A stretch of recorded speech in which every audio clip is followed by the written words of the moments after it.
Howdy, folks. It is Vile Mike here, and nice to see you, Chris. Good morning. Yeah, Eli was just telling me there's no stream tonight. Yeah, I gotta be. So I have guys setting up for a show that starts tomorrow. So I have to have people over at one of my locations today. So I have to be in and out of there checking up on it and checking in with the client, making sure everything is set up the way they want. And it's just a lot of stuff going on today. So instead of trying to shove it in and just whatever. That's what she said. Yeah, exactly. Well, that's okay. I figured, but I got your message though, and I'll get all that ready for next week for sure. All right. I also had another one, but it ended up turning into an abomination that I refused to share with you. Send it. I want to see it. I have many abominations. No, you must. All right, I'll send it to you, but I'm telling you right now, do not use it. Dude, I sent him a couple of stuff that didn't work out, and he still liked it, but he hasn't used it. No. Show it to him anyway, man. Now I have to see it. Yes. All right, so I do use discretion. I use discretion. And we got Gap in the chat. How you doing, Gap? All right, so first thing we're gonna have to talk about is this whole debacle with the Iran ceasefire. Yes, the as I put air quotes up, the negotiations. Well, I had to. Okay, first of all, I woke up an hour ago, and I was going to try to watch the 4th episode in Invincible since we're talking about it on the CNA stream. And of course, while I'm trying to watch that, I'm getting alerts on my phones about all the little news stuff happening. And of course, I click on the first article, and it's about how the ceasefire has failed, and that Trump is going to blockade the Strait of Hormuz. You know, the thing he's trying to reopen. Uh-huh. And as far as I can tell, it's because, and Elia's going to read the quote. And how you doing, Dandelion? Good morning. Because Iran refused to give us a cut of the toll that they're charging for the strait, which is the toll itself, which is in blatant or blatant against an international law. We're going to blockade the thing we're trying to open. Oh, and because a deal could not be reached in a week when the previous deal took 4 years to solidify. Well, you know what it comes down to. There is nothing that Trump cannot make worse by doing anything. Mm-hmm. Like if he just left shit alone, if he just, in every instance in his life, if he just left shit alone, he'd be better off. I need to clarify this for you guys. He would have had more money. He would have caused less problems for the rest of us. I need to clarify this for you. Trump is not doing any talking whatsoever with negotiation. It's Jared Kushner and Steve Witkoff. Trump is not even talking. No. They refused to talk to Kushner and Witkoff. And it's not just that. Talking. No, it's not just that. Nobody goes over there and says their own words. No, I know. It's all from him. And the other thing is also you need professionals to do it. Like this isn't like something that people who have never done negotiations, real negotiations, can do. The thing here is that it started during his last term. Mm-hmm. He backed out of a nuclear deal that was already in place. Now, granted, I'm going to tell you right now. That's what I was one of the things. To. Well, I know one of the things that I just wanted to add that. The Iran deal that he backed out of because Obama's signature was on it was started under the Bush administration and was finished by Obama. And it took 4 years to hammer out that deal. Just to make sure that's clear. Yep. Go ahead, Chris. So finish your point, Chris. I'm sorry. So my thought process here was one, if he just hadn't backed out of that, maybe, just maybe, it wouldn't have been a problem. Here's the thing. They also wanted to reinstate their own, and I'm sure then he would have touted it as like the best anti-nuclear deal, whatever, in all time. The thing is that even Obama and Biden and other presidents knew they were still working on nuclear weapons. So it's made it a lot harder for them to do because we limited the amount of materials they could get in.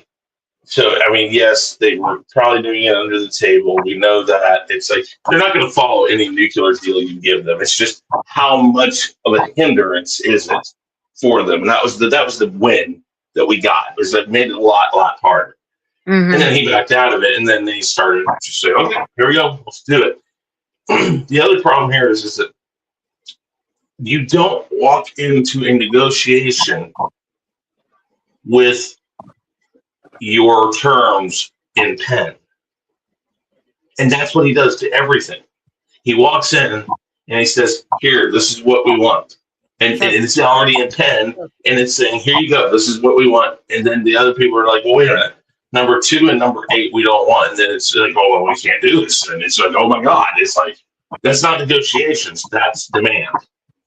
And so he has no clue what he's talking about. He has no clue what he's doing, and he has no clue who to send or how to send them. And it's the same problem that we had trying to get in the way of the Ukraine. And now you send over Couchfucker Anonymous, what's his name? JD Vance. And he, these people, they only go over there. And now all this other stuff we've had come out where when the Joint Chiefs were sitting around before they started this, and even JD Vance looked at Trump and said, "I don't think we should do this, but I'll support you either way." Nobody wanted to go over there except for him. Nobody. And nobody had the balls to look at it and say, "Hey, stop." It's a debacle every which way. And I think Dan Lyon put it the right way, is that there is nothing he can't touch or get involved in that he can't fuck up worse than it already is. Listen, you could have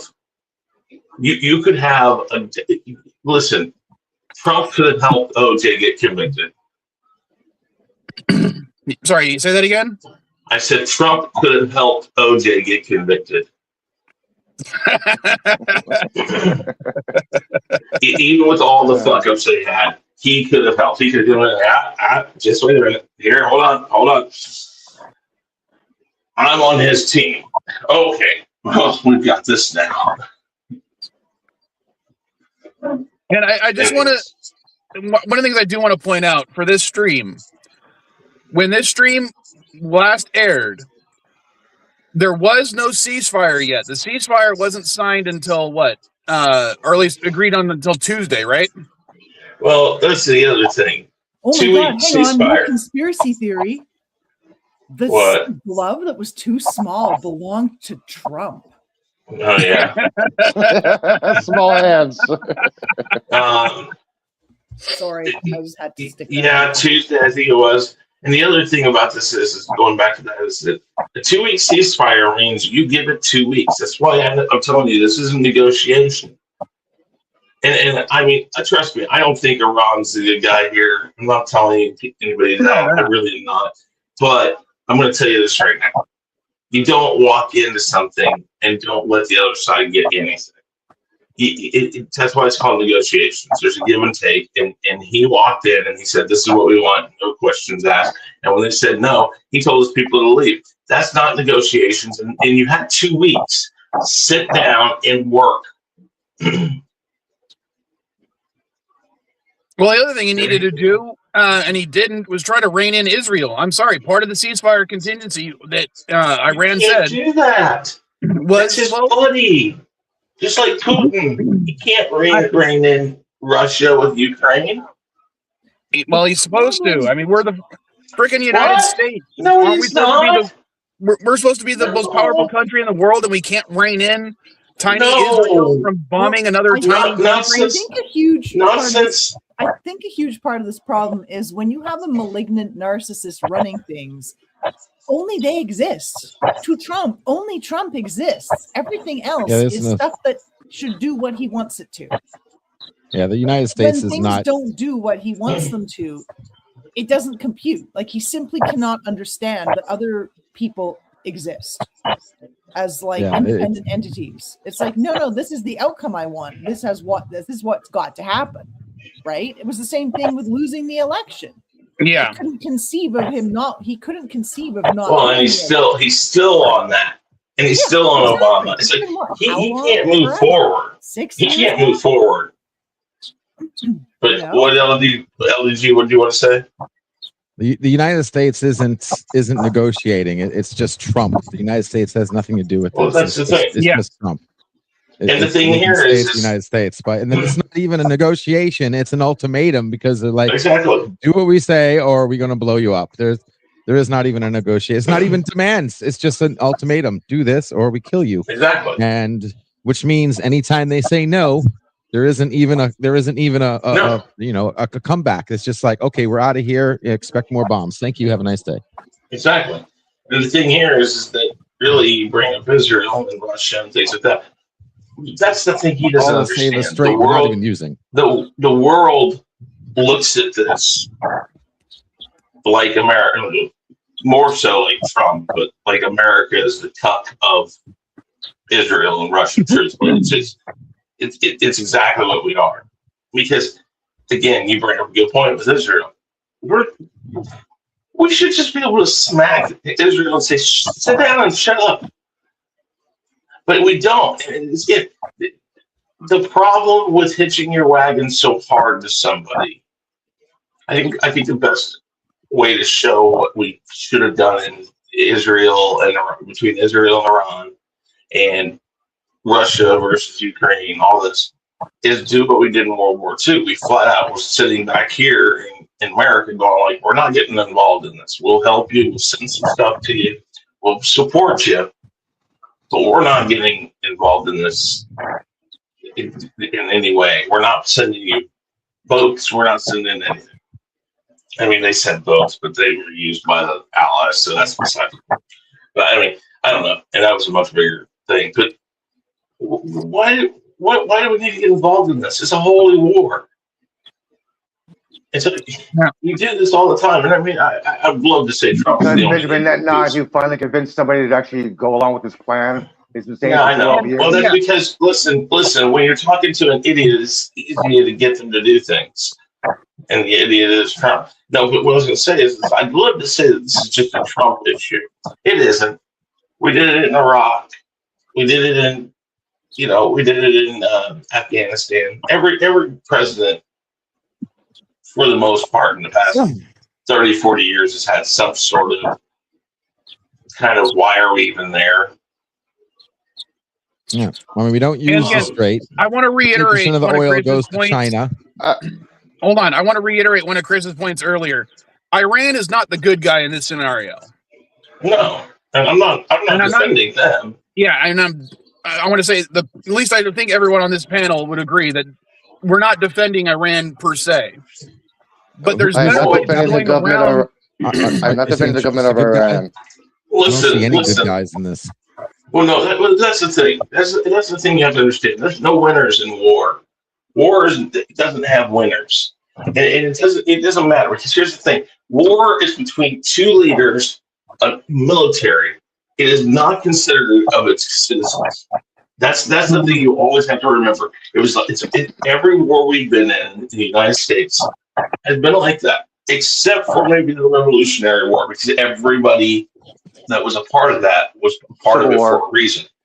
No, the Civil War wasn't. No, because that was two dicks fighting with each other, or two sets of dicks fighting with each other over crops and rights that didn't even belong to them, because it was arguing over men, over children and women who were black. That's not the cause everybody was behind.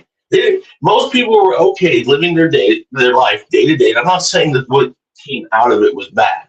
Again, the concept of war is nothing to do with its citizens, and everybody loses, except for people in power, because the people in power typically get money off of it. The governments get money off of it typically. I mean, I don't know the last time the United States actually made money off of a war. It's probably World War II, but there are no winners. So just as bad as we are, Iran's in a bad place. Its citizens are, and there's no out for them. But Iran's a horrible place. the people who run the country are horrible. But that still doesn't mean you don't come in and actually negotiate. That's the thing. You don't go in, and I think, you said it also, that you can't go in with a set of terms written in permanent marker. You have to sit there and come with a pencil and get ready to use erasers. I'm going to quote Trump. Because nobody... They don't know what the fuck he's doing. Well, he doesn't. Yeah, that's the thing. He doesn't understand. And again, the amount of people out there, and I know people, if you're a Trump fan, hey, I know you're gonna defend the guy, whatever. But there's enough people out there who are starting to notice things about the fact that he's probably got dementia. Again, the fact that he fills in holes with his own stories because he believes the stories, but every time that story is checked out, they're like, no. I think there was a story about 3M. He said he got these gold pens with his name on it or something from 3M. And he said he had this great conversation with the owners of the company, and they were going to make these pens for him, blah, blah, blah, blah. And I guess the news reached out to 3M, and 3M said, we don't even know what the hell he's talking about. We had no meetings. We had no discussions, nothing. His offices asked for him. We made them, and we gave them to him. So he's making up things in his head to fill in for gaps, and so that's the difference. I mean, if you don't know, Alzheimer's isn't the same way. Alzheimer's, you get forgetful, you lose portions of your memory, and that's where it goes. Dementia is more like a fog. Like, you remember, I woke up this morning and then, hey, I'm here at lunch. What happened between now and then? Oh, well, I probably went and walked my dog. I probably ate breakfast. I probably took a shower. And so you start telling people with this, hey, well, what have you done today? Oh, I walked my dog. I did it. But you don't know if it's real. You're just making up the fill in the gaps. That's what he's doing. So when he talks about meeting and talking with people, well, go ahead. I was going to say, well, also what you were talking about, to give another example, when he said that he had talked to a previous president, and that president said, oh, what you are doing in Iran is good, essentially. Mm-hmm. And then the news people were like, okay, let's go and see which president he was talking to. So we talked to every single living president. How many are there left? There's three. The president he was talking to was himself. Four. Yeah, I was gonna say everybody figures he was talking to Trump. Yeah. So 45. Trump 45. Yeah. The other, I don't know how anyone can see that and think his uncle teaching the Unabomber. Yeah. The guy didn't go to that university, and yes, and the uncle died before. Yes. Anyone. And that's the thing. Was. And I don't understand how you have that. Can I talk about the meeting that happened? This is the guy that we. Well, hold on. This is the guy that we're letting send people over to negotiate deals when he's the one sending the negotiation. Like, here's what I want, and he's telling them, nope, that's it. This is it. If we don't get this, walk away. And again, that's not a negotiation. That's demanding. And you think demanding is going to work for any enemy in this world? Does it work for Russia? Does it work for China? It's like, what the hell is he doing? He's not even trying. And again, this is from the. Did he even send anyone who speaks Farsi? I'm assuming JD Vance doesn't speak Farsi. No, but that's why you give each other. That's why you give each other translators. It's not the first time they've sent somebody over that doesn't know how to speak the language. That's nothing to do with it. Send somebody who understands the culture. Yeah. That's why I think he sent Jared Kushner. Was because in his mind, Jared was like this great negotiator who negotiated with Saudi Arabia. But the thing is, at the time, Saudi Arabia was essentially saying, hey, Mr. Kushner and your the Trump family, we'll give you guys a bunch of money to do whatever we want. And that was the extent of the negotiations. Mm-hmm. There was no back and forth. It was quite literally the Trump family enriched themselves. Okay, and what was it? Lockheed Martin or something made a lot of money because we sold them some jets and stuff, but that's about it. It wasn't really a negotiation. It was what they expected. They got paid, and Saudi Arabia got what they wanted. Okay. And I think that's what Trump was expecting here. He was expecting to get paid. I wanted to hear what a lot of you had to say. Okay. Before the meeting took place yesterday with the Iranian officials, a senior Iranian official told Reuters that, quote, U.S. has agreed to release Iranian frozen assets held in Qatar and other foreign banks, which is directly linked to ensuring a safe passage through the Strait of Hormuz. This was yesterday. And all of a sudden, Vance is saying, no, that never happened. That's all a lie. We're talking about the strait itself and oil. This is what he was said. But yet, that's your notification. This morning, Trump posted a Truth Social to break it down. He said, effective immediately, the United States Navy, the finest in the world, will begin the process of blockading any and all ships trying to enter or leave the Strait of Hormuz. I've also instructed our Navy to seek and interact every vessel in international waters that has paid a toll to Iran. No one who pays an illegal toll will have safe passage on the high seas. This blockade will begin shortly. And I also have a video here I want to let you guys hear. This is from the Iranian Navy ordering the U.S. This is Ceasefire Navy station.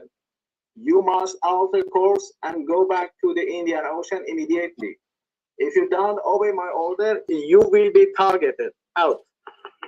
Coalition Warship 121 engaged in transit passage in accordance with international law. No challenge is intended to you. U.S. Navy warship transiting in the vicinity of Fujairah Port and Oman Sea. This is Ceasefire Navy. This is Ceasefire Navy. Last warning, last warning, last warning. Yeah, the Iranians, so-called Navy, which Trump said is no longer in existence, is threatening the U.S. Attention all vessels in Oman Sea. This is Iranian Ceasefire Navy. If you see any warship in your vicinity, keep a distance more than 10 miles from them, because again, he's making up stuff as he goes on. Again, I think it's really on the point to state that he has thrown out, and this is what he does. He throws out like 10 numbers, and none of them mean anything. We're going to be done in 4 weeks. We're going to be done. I'm doing them 2 weeks. I'm doing this. I'm doing that. I'm doing all this. Blah, blah, blah, blah, blah, blah, blah. And it means nothing. I had to look up a word in his post because I actually didn't understand it. The word interdict. That means to prohibit an actual thing or forbid somebody to do something especially illegal, to cut or destroy line of communication by firepower, or it's just to halt enemy advance. Basically, any ship that's trying to get through that Iran lets them through, they are a danger to the U.S., according to Trump. And yes, Iran has been letting ships go through. What ships have been going through? The ones that are not friendly with the U.S., the ones that are not attacking them. Also the ones China, they're letting China ships go through. They're letting Russian ships go through. Trump is upset because you're letting these guys go through, but we're not letting us go through. Yeah, they're the ones that are not supporting the U.S. So ships are getting through, by the way, and only 4% of that oil reaches the United States, by the way.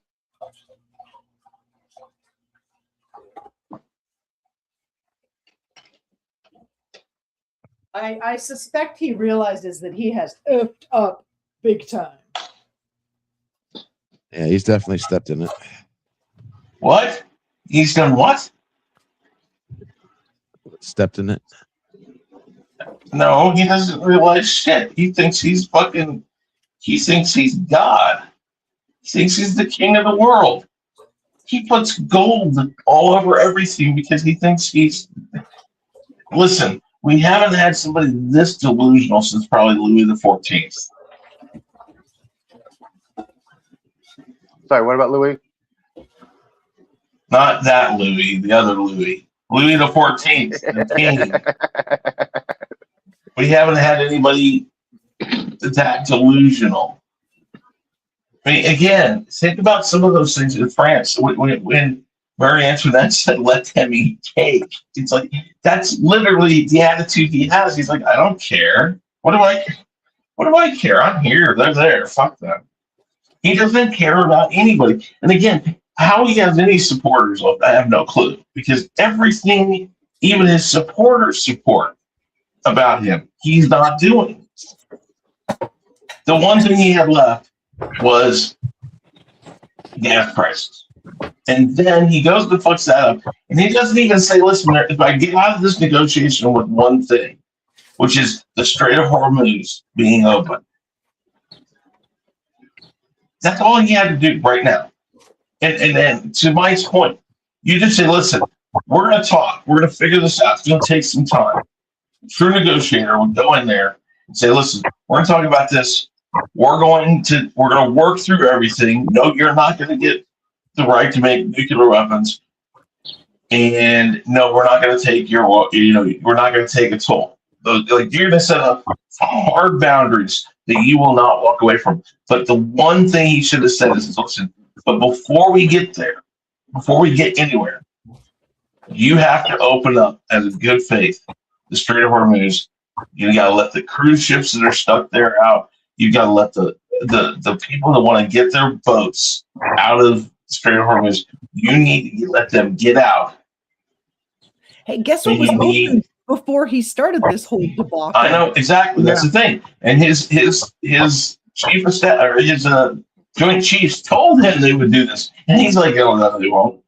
And they did. It's like, of course they're going to. But the thing is that's like, when you negotiate, that's how you start. Listen, here's what you're not going to get. Here's what we're not going to get. But while we're talking, the one thing during this time you got to do is open up the Strait of Hormuz. I got yeah, we heard you. That is the non-starter right there. You have to open that up, and we're going to sit down and we're going to talk about this stuff. But as David Alliance said, he does not have anybody in his cabinet, in his White House, in his offices, who is an actual negotiator. Think about this.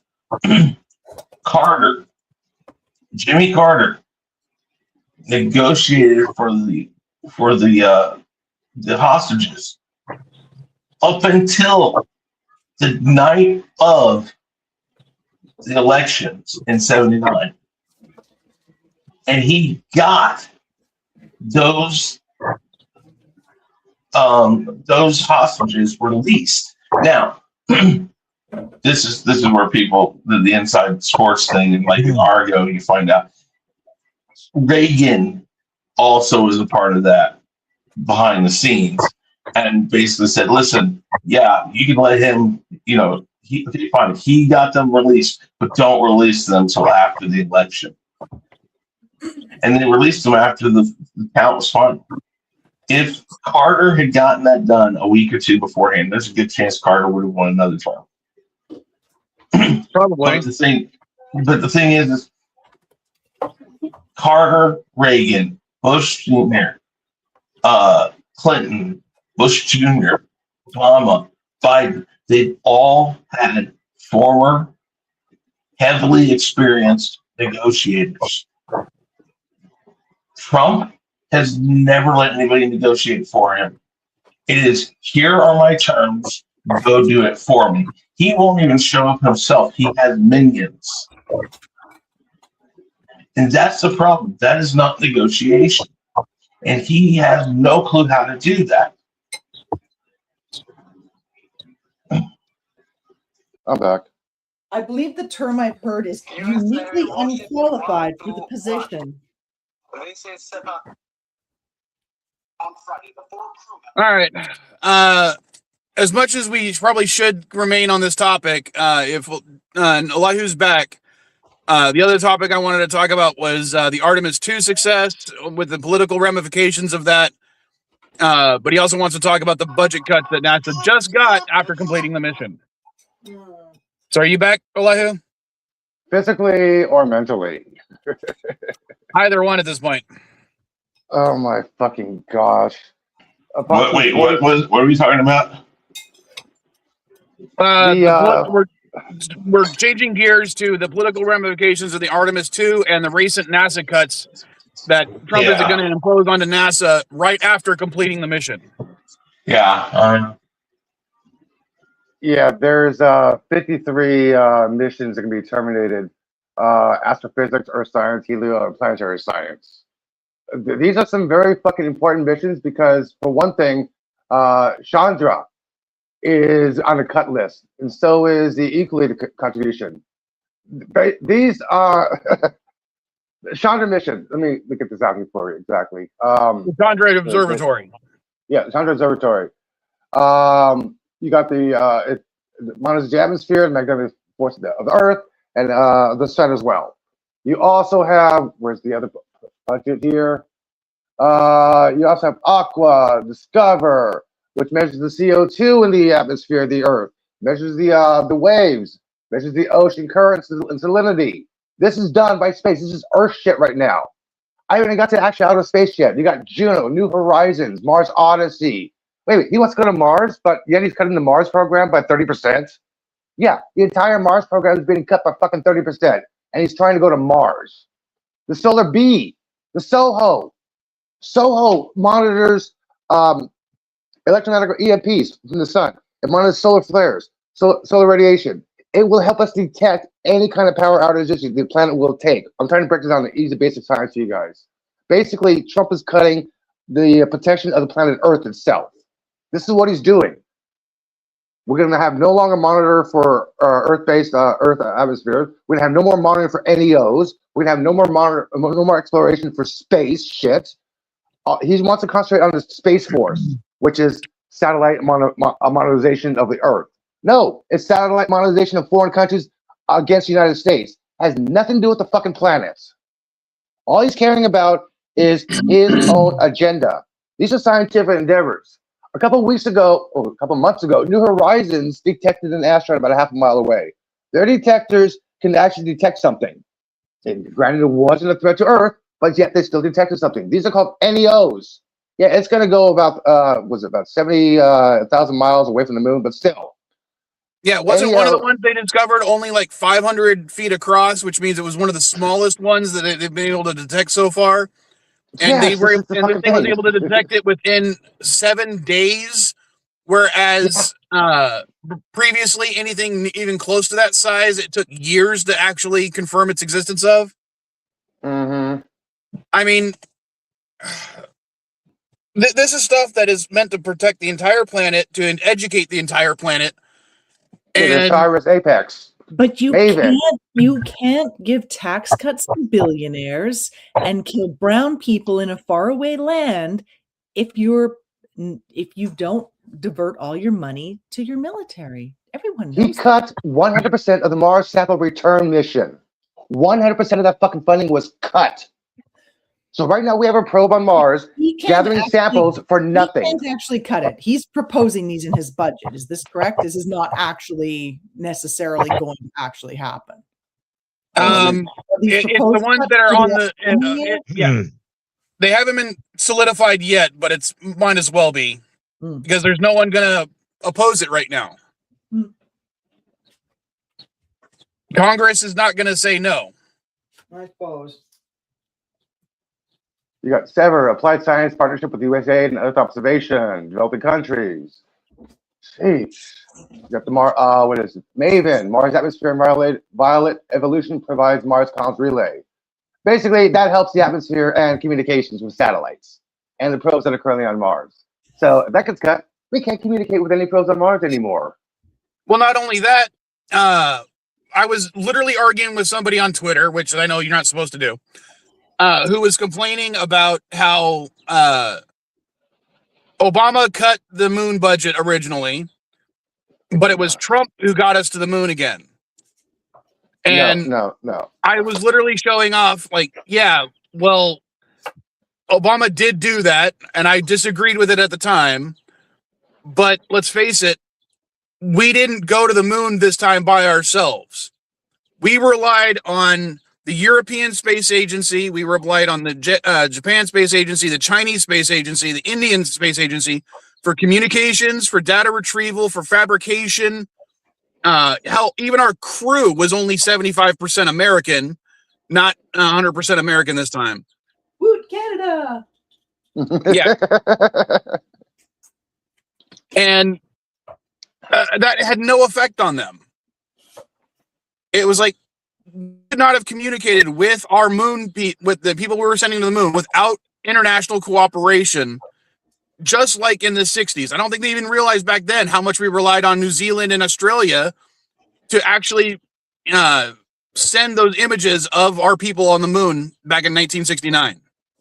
If it wasn't for India and China, we would never have got those live streams of the eclipse and the other side of the moon. Yeah. We never would have saw the flashes. People would think, what are the flashes? What are the flashes? I'm like, well, those are meteor impacts on the moon. I don't think people realize we got the very first total eclipse from space. 4 humans saw a total eclipse from the sun, not from the face of the earth. This is the fucking first.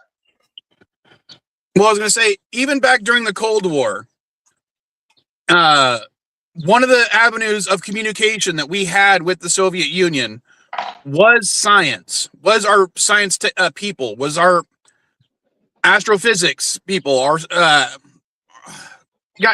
all our smartest people were the ones who were like, we're not going to care about politics, we're not going to care about all that stuff. We are going to communicate because it's the best way we know how to share information that enriches everybody. Yeah, and I don't America think first bullshit. Sorry, go ahead. I don't think that this current administration gets that importance. Nope. They don't, because they keep on saying America first when Russia was the first to space. Russia was first to Mars. I mean, but the thing, they were first to Mars. The whole thing is that academics has always been separated out from politics, and it's ridiculous that I mean the cuts to NASA again. I don't know, Mr. I want to go to the moon, and that's why he forced it as quick as he did. This wasn't supposed to happen. I think. What was it? Was it next year? Yeah, originally it was next year. Mm-hmm. And so he forced it through. Now we know why. He just wanted to see a little tube go around the moon and then say, look what I did, yay me, and then cut all their funding. Again, it's like, this is ridiculous. And again, it's not going anywhere to help anybody but him. And again, this is also the guy that's still grifting. He holds private dinners and takes money from people to just give it to him. And why are they giving it to him? He can't mount a third run. I think he can't. I think he's going to go and try to anyway. I don't think he's going to. There's actually a plan that they're trying to circumvent the Constitution by saying somebody could run if it's not consecutive offices held back to back. That's the kind of loophole they're trying to go for. It doesn't say. It does account for that. Yeah. Yeah, they're trying to change it to say if somebody was not president back to back, they can still run again. That's what they're trying to change. Again, in a court of law, precedents would prevail because you have another president who wasn't back to back who left and didn't try. Chris, I have to warn you about what you just said. The court of law. The court of law has been siding with Trump majorly a lot. Yeah. For instance, right now they are. There's a case going right now that has been threatened freedom of speech because Reddit. Somebody's been posting on Reddit who's been saying nasty stuff about ICE, saying they're bad, they're doing this, they're doing that. No threats, no death threats, but yet the administration is demanding them to release the information to that person. Look at the court. They're trying to challenge the Supreme Court for this. He's lost more than he's won. And again, when it's clear precedent, they've done it. They've followed it. And so, I mean, again, it's where he wins is when there's gray, lots and lots of gray. When he has somebody that can actually argue, well, wait a minute, how do we know that's what it says? I'm pretty sure that physically he will not even be and what does it matter? No position to attempt to run for the third. Because here's the thing. Called all in and all out. We think that numerous countries are going to be helping us with this also, but we are putting on a complete blockade. No. We're not going to let Iran make money on selling oil to people that they like. and not people that they do not like or whatever it is are going to all be done. That's sorry, that's latest top quotes. Sorry, that's the latest top quote. I had to read that. The whole thing with a third term for him is just that he has cut down his base so much because the people who normally click that little red R and just vote for the person who's running on the ticket realize, surprisingly now they realize, that he doesn't give a shit. He's dropped sub 50 with working white men, which, whatever you want to say about that, but white men, which normally would supposedly side with him, have dropped below 50% on his approval rating. He's losing everybody that would vote for him. So even if he tried, I think he'd be laughed out of the building. No, I could be wrong. But... All right, so I'm actually going to read the 22nd Amendment since we were talking about it earlier. And this is the entirety of Section 1. Section 2 is just referring to its requirements for ratification. So Section 1 is the only thing that isn't pertinent.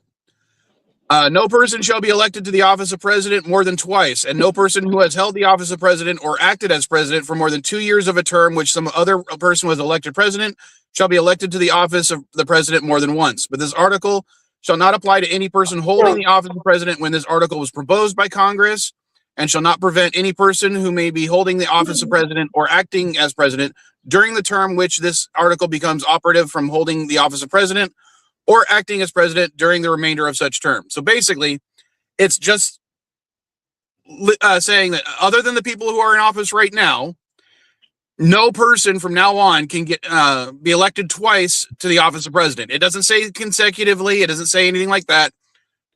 It just can't be elected more than twice, period. And according to him, this is his third time anyway, because he won the one in 2020. Yeah, well. Mm-hmm. Yeah. Yeah. I just put the latest quote of what he just said on the interview in the chat, by the way. Well, I mean, maybe that's what they should tell him. Well, sir, remember, you won that one. Even though you didn't serve it, you did win. I mean, because they want to tell him he won, and everybody wants to follow along. I mean, maybe that's what they should do. Sir, you can't run a third term. You've already had that. This also explains why JD hasn't attempted the 25th Amendment yet. He wants to wait till 2 years have passed before he does it. He won't get the next one because he's just detained for. Yeah, again, if you hit your wagon to Trump, you better be ready for yourself to have no career. Again, think about it this way. I would have voted. Wait, hold on. I would have voted, or I actually supported Rudy Giuliani at one point because I think he did a great job for New York during 9/11. I think he did the right things. He also cleaned that city up a ton. He helped the cops get back in control of a place that was dangerously heading downhill. Remember, that was also during the quote-unquote broken window era of policing. You know, if those who aren't familiar. Yes. Okay, wait, hold on though. Go ahead. I was just going to say, I don't want to get into that. I just want to get into the fact that he at least helped put the reins on. I'm not going to explain exactly how he did it, if it was always right, if it was wrong, if it's a mix of between, whatever. The point is that guy helped New York get back. And what he did during 9/11, he was probably a more cemented fixture on the news than our president was, and probably more prepared for it than our president was. Because if you remember some of the first pictures taken at that elementary class of him, President Bush looked defeated. Like, what the hell do we do? Rudy Giuliani, within hours, was on the TV saying, "Hey guys, we got to, everybody's got to help out. We got to come together. We got to fix this stuff." And our country was probably the most united it had been in a long time. And I give a lot of that to Rudy Giuliani and his office and the staff. He took somebody like that and had him become the butt of everybody's joke. And now he's wanted. And it's like anybody like that But They Chris, can be turned and thrown away like that. Chris, keep in Anybody that- mind, Trump surrounds himself with completely delusional people.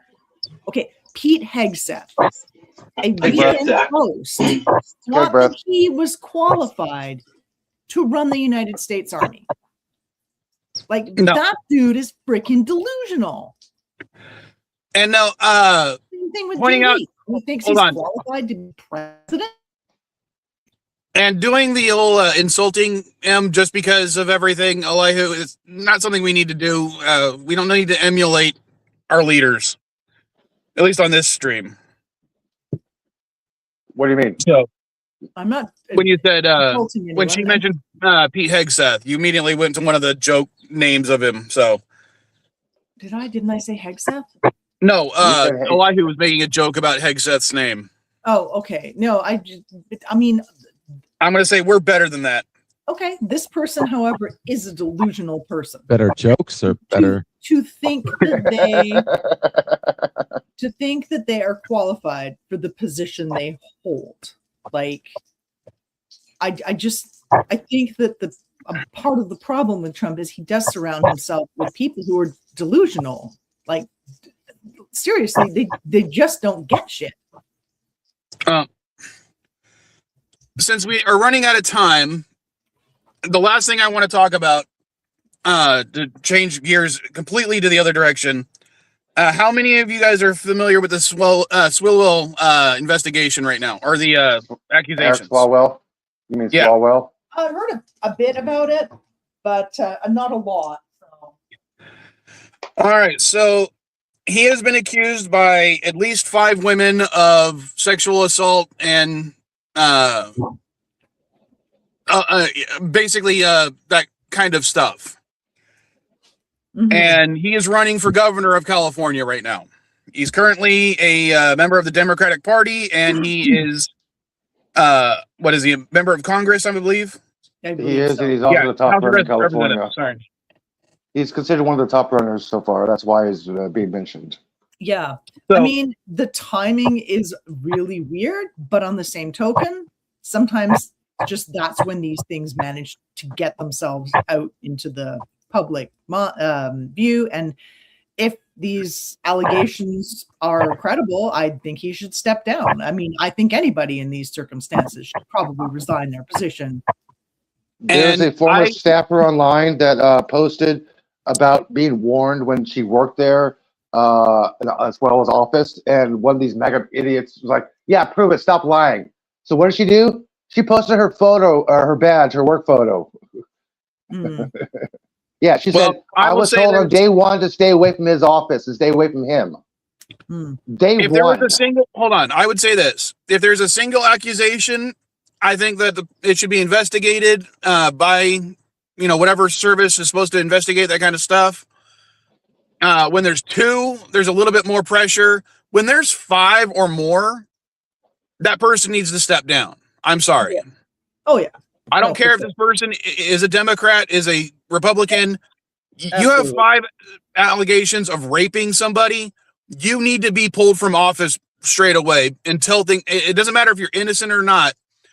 It looks bad for the United States. It looks bad for whatever party you're a part of. I agree. hold on here. I'm currently agreeing with the Republicans that he needs to be, not just, if he doesn't resign, he should be censured immediately.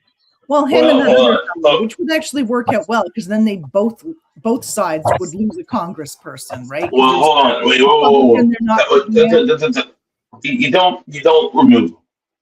Because again, if he's innocent, and I'm not saying he is, I'm just saying, you're allowed due process. But as a senator, what I think that they should do, or a representative, what they should do is to say, listen, you can read bills, you can confer with your colleagues about how you would vote, but your vote's suspended until the investigation is over. So basically, instead of taking them out of office, you basically neuter them and say, listen, you don't get the vote until due process happens. At least something. Well, the only problem again with that, or even getting rid of them, then is then it becomes political warfare because then everybody's gonna be trying to smear everybody and try to get votes taken out that way. But I mean, again, there's got to be a way. But I mean, that would be the smart move: is that your vote is on hold. You can keep yourself informed. Your staff can work on bills. They can look at bills. If you sponsored any bills, you can still work on them with the people you're working with. But you yourself cannot vote or talk on that bill. I mean, I think at least that, because again, I get instantly removing them because I agree with you. Five accusations is a lot. But remember, we also have somebody in the NFL right now who had like how many accusations against him, and all he got was a fine. Are you talking about the president? Yeah, he had accusations. He was like found guilty. No. I said the NFL. Oh, the NFL. Sorry. What's his name? Deshaun Watson from the Houston Texans had 12, 15, 20, 50. I can't remember how many from masseuse therapists and stuff like that. And I don't think any of them actually panned out to any charges, but he paid a heavy fine. He sat out for some game. Now he's back in, or he was. I think he's been washed out now. But anyways, I have to get off of here, guys. I have one of my employees calling me, so I'll talk to you later. I definitely need more coffee for the next stream, so I'll go ahead and end it here. But yeah, I as I said, most of the people on this panel are not diehard Democrats. I think we're all independents. And yeah, I don't support this person if, the allegations are true. I just wanted to make that clear. So, all right. I will see you guys hopefully in about less than 10 minutes. Sounds good. All right, guys. Okay. Later. Yes, very true. I had to approve that message, by the way.